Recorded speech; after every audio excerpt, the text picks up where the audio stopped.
Welcome back to another episode of Motogp Mac, and today we're going to talk about the Mugello test session that just happened today.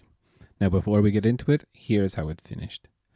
Brad Binder topped the test from Pedro Acosta, Luca Marini, Jack Miller, Joan Mir, Maverick Vinales, Alex Marquez, Johan Zarco, Miguel Oliveira, Taka Nakagami, Lorenzo Salvadori, Raul Fernandez, Augusto Fernandez, Fabio Quadraro, Franco Morbidelli, and Alex Marquez.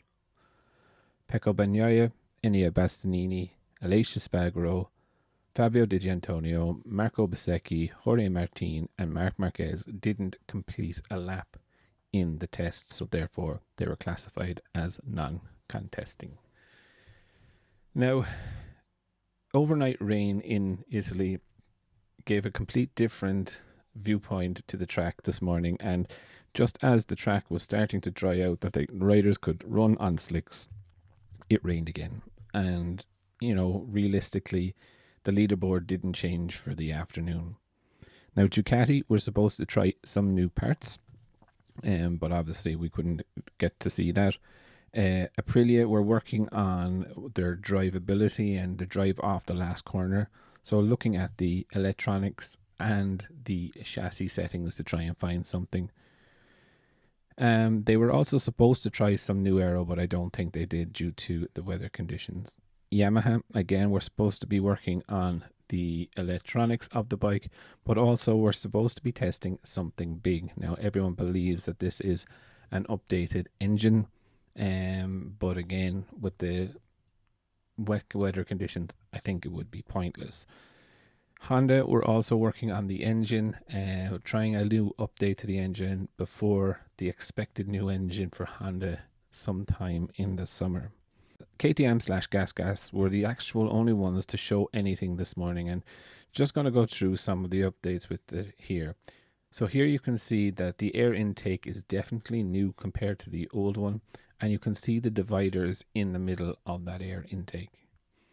Also sticking at the front, you can see the front wing where it bends in and goes right down, but it goes all the way right down to the bottom of the belly pan.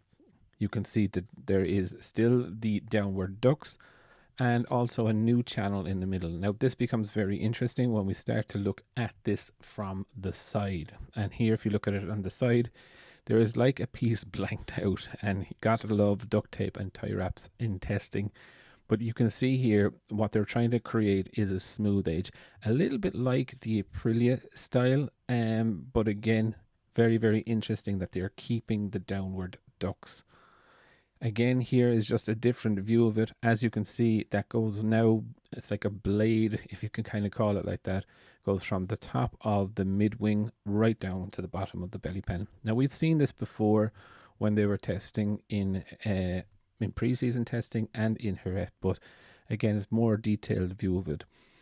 Here is another picture. If you're looking at it from behind, you can see it creates a new air channel. Really, really interesting.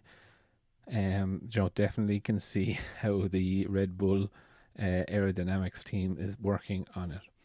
Overall, look, it was very disappointing, the test being wet. We were hoping to see, as a Yamaha fan, I was hoping to see what this new big thing was. Was it a really properly or a good upgrade? Was it a really good upgrade to the engine, etc.? But I guess, look, we'll have to wait and see. But I would definitely love to know your thoughts. What do you think of the KTM/GasGas upgrades that were brought to the test? Definitely leave your thoughts in the comments below, and I'll be back again tomorrow with another video.